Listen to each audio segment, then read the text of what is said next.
The abyss, the chaotic void, the abyss order worships that wishes to devour all life on Teyvat. The abyss is typically considered evil, but what if I were to tell you that life on Teyvat was stolen from the abyss by the one and only Primordial One? And what if the twins are more connected to Teyvat than people believe? Sit back and grab a snack, because we have a lot to discuss. The Abyss, Part 1. Before we can get into the theories, I have to clarify two things.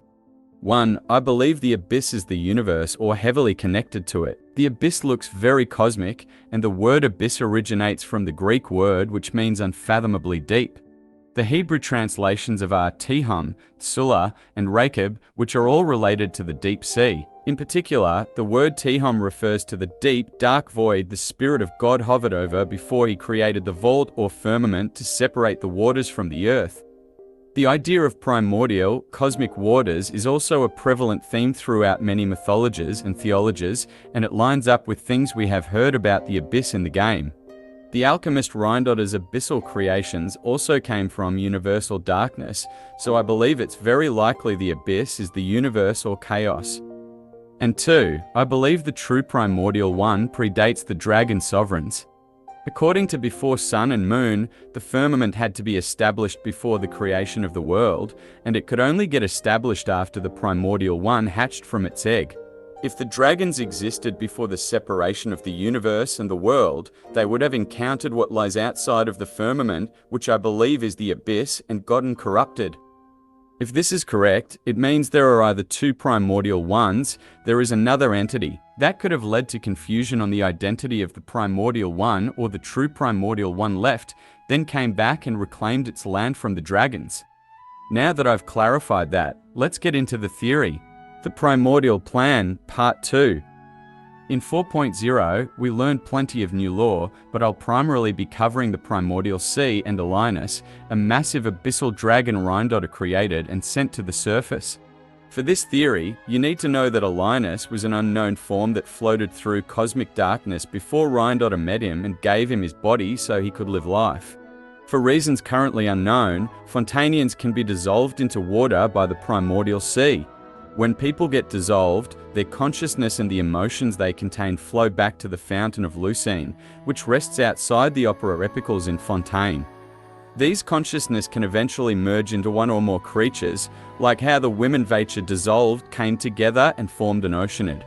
I can't help but wonder if both of Reindotter's methods of creation are related to how the Primordial One created life on Teyvat. According to René's investigation notes, the Abyss has a higher priority over Azosite, a block of pure elemental energy, because the Abyss has an extractable will, but Azosite does not. For the Abyss to have a will, it must have been sentient and had a conscience of some sort, and it almost sounds like Reindotter was pulling souls from the Abyss and giving them bodies, as she did for Alinus, as if there were souls or consciousness that flowed within it, like those in the Fontaine of Lucine. Unborn life, unfulfilled wishes, tragic dreams at the edge of the universal darkness that could never come true, indwell my body and descend unto this world. In case you didn't know, there are mentions of Reindotter conducting something known as the Primordial Human Project. A test from the Primordial Human Project resulted in primordial albedo, one of her failed experiments that she had Duranite.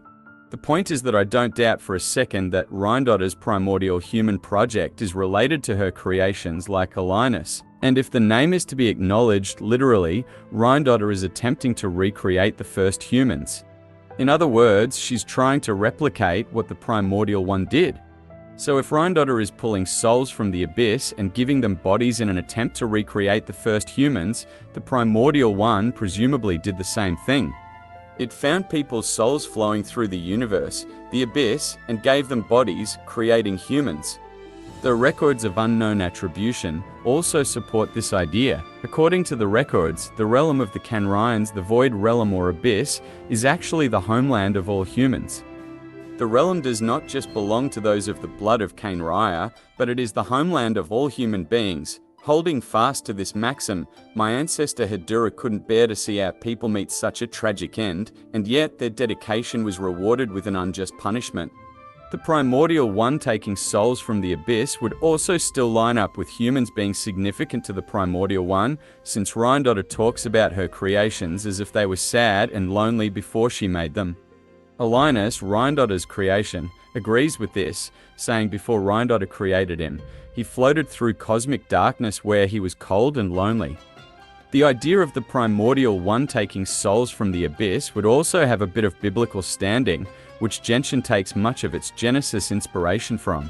Genesis 2-7 states following, "And the Lord God formed man of the dust of the ground, and breathed into his nostrils the breath of life, and man became a living being." The Primordial One would have been creating life from the Abyss like the dust. But humans' newfound bodies would have been made separate from the Abyss, which may be why life on Teyvat is now incompatible with it. Yes, Reindotter's monsters were still compatible with the Abyss, but they were failed attempts made with the Abyss and still had the corruption of the Abyss. Albedo is one of Reindotter's creations that does not have the same deathly aura as her monsters, but even he worries he may one day lose control and destroy Mondstadt. If the Abyss is the universe and chaos, it may have previously engulfed Teyvat. Since life wouldn't have been present in a land in the Abyss, there would have been no start or end, and one of the very first lines of the Byakuya collection reads as such: "The universe has no beginning and no end, and so it was with the land that once was, but this matters not to us, for the land that bears us no longer has anything to do with that eternity without start or ceasing." But when the Primordial One arrived, it purified or stabilized Teyvat by creating the firmament. The celestial nails may utilize a similar power, which is why they possess the ability to stabilize abyssal power and contain it in another form, as it did to the forbidden knowledge within the chasm. But if I'm correct when saying human souls were taken from the Abyss and given bodies, how did the souls end up in the Abyss? Fortuna, Part 3. In the Book of Esoteric Revelation, World Quest, we learn of something known as the World Formula.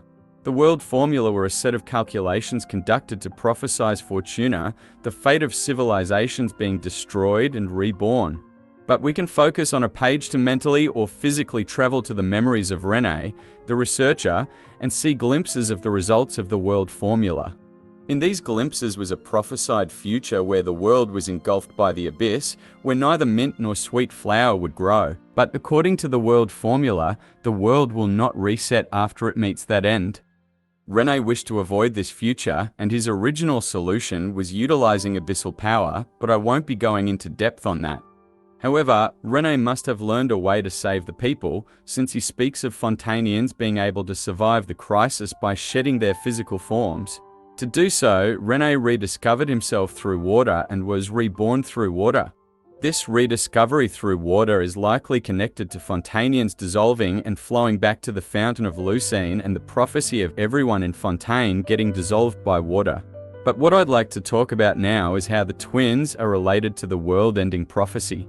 Fair warning, this section is about to become very speculative. So speculative that even if my idea is correct, I do not expect it to have happened in the same way I say it. Also, note I will be referring to Ether as the Traveler and Lumen as the Abyss sibling, for simplicity's sake. Now that that's all clear, let's talk about the twins. The twins, Part 4.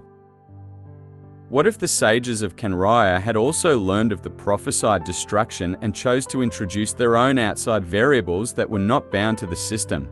But instead of mirroring what Rene did, the outside variables they introduced were the twins, Ether and Lumen, and the system was fate or the Iriminsel. But why the twins in particular? What about them was especially special enough to avert the destruction? What if I were to say that Ether and Lumen came from a previous cycle of destruction, but they escaped it before it caught them? Yes, this would also mean the twins are native to Teyvat, or the base of it, in some way. But when you examine the twins, it isn't an outlandish idea.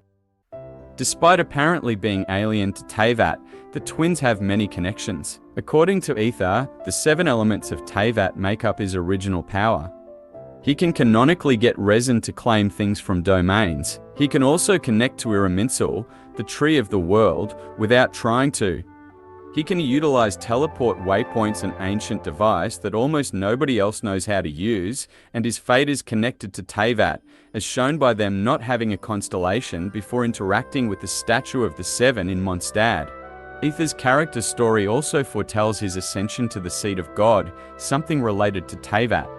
The new 4.0 orbit's namecard even talks about two stars that presumably represent the twins intertwining once again after a long orbital period, which suggests the start of their orbital period was, in fact, Teyvat, or a world that came before it.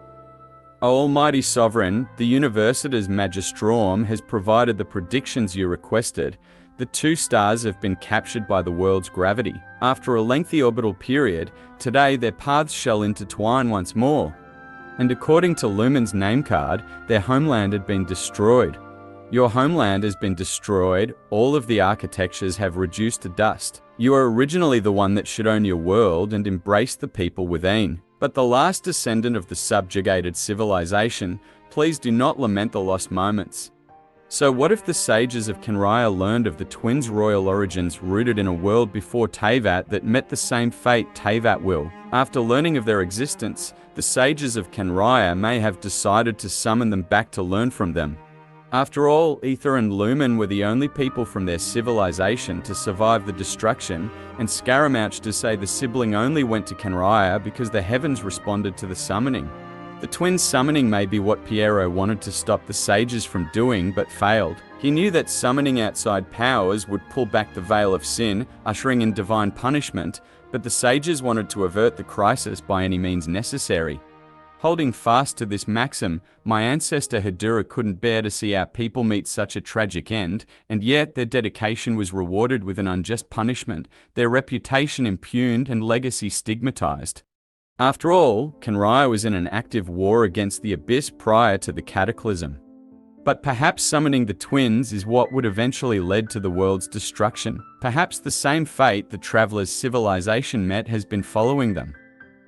During the Book of Esoteric Revelations World Quest, we meet a Melusine who can see the truth of things. According to her, the Traveler looks like a monster who could swallow the whole world in one bite. The dark serpents in the chasm also flat out refer to the Traveler as Calamity. Companion of that tyrant, Fate, the Traveler known as Calamity. There's also what Clotha said during the Caribet Arc and Quest that I've heard practically no one point out. Before the big reveal that Aether was living through Lumen's memory, Clotha had this to say. To us, you are the Abyss, a wondrous mystery far beyond our imagination and comprehension, and the one who controls the Abyss can control everything. We yearned for that future. We looked to you to take us there. But what did you bring us instead, O Princess of Kenrya? Note that Clotha didn't say, where did you bring us instead? But rather, what did you bring us instead? Clotha's wording suggests Lumen brought something that was the opposite of prosperity, almost like destruction or a cataclysm. The Tsaritsa will also ask Aether to burn away the old world for her, according to the Cryo Gemstone, which fits into the idea of the twins both causing widespread destruction. I do realize this goes against my idea of Kenryans recognizing the Abyss as a bad thing, but the Kenryans' relationship to the Abyss sounds very contradictory, and I did warn you this section would be very speculative. Now, the last thing I want to cover is Forbidden Knowledge. Forbidden Knowledge, Part 5. Forbidden knowledge comes from the Abyss and can be utilized as power, but it has a tendency to drive people crazy. I'm going to analyze forbidden knowledge through the scope of this theory, but to easily understand what I'm preparing to say, I'd like you to do something. Close your eyes and imagine if every memory anyone has ever had just came rushing to your brain at once. It would most likely be overwhelming and possibly drive you crazy. You wouldn't be able to compute all the new information at once, so it would take time to analyze each memory before you could understand what you just learned, right? I believe forbidden knowledge may function similarly. Forbidden knowledge may drive people like Deshret crazy because it's the pure data, memories, and power that flow throughout the Abyss, all rushing into their minds at once. This is why Deshret went on a rant about how everything should be uncreated when he was affected by forbidden knowledge. He'd obtained the knowledge that souls should not be bound by the bodies. This is also why APP gained the Apocalypse after eating Deshret and absorbing the forbidden knowledge he amassed.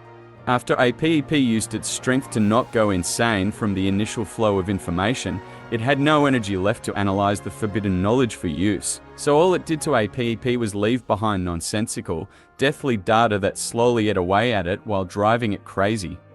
But this video had a lot of information included, so let's take time to recap and give any closing notes or clarifications. Closing notes summary. To summarize, I believe the Primordial One took souls from the Abyss and gave them bodies, but since life is incompatible with the Abyss, the Primordial One had to create the firmament to separate the Abyss from the world. The Primordial One saw the suffering souls in the Abyss, which is why it started doing everything in preparation for humans, its most beloved creations. But despite its effort, people gave in to the temptation of the Abyss, like how Adam and Eve ate the forbidden fruit. Just as God said Adam and Eve would return to dust for going against his word and giving in to sin, the people of Teyvat will return to the Abyss due to their constant arrogance. But the Primordial One's attempt to make things better by giving people bodies may also give them shackles to the land. Members of the Abyss Order may wish to return to the Abyss and remove their shackles because the Abyss is their original home. However, instead of fully returning to the Abyss, they may want to build a kingdom in the Abyss that they can live in with their evolved bodies. But if what Alinus said is a universal rule, returning to the actual Abyss may not be as glorious as the Abyss Order suspects. I'm also still wondering who or what the Primordial One is. Some people believed it was an usurper who stole control from the dragons, but the New Fontaine items contradict that idea. According to the Broken Goblet, Remus was the first usurper, but Remus would have come after the Primordial One, meaning the Primordial One is not considered an usurper. All in all, Fontaine's lore has been the most difficult for me to understand, and with each new region arises many questions and few answers. But thank you all for watching. Make sure to comment what you think of the newfound information in Fontaine. If you enjoyed it, please consider leaving a like and/or subscribing. I hope you all have a great rest of your days, evenings, and nights.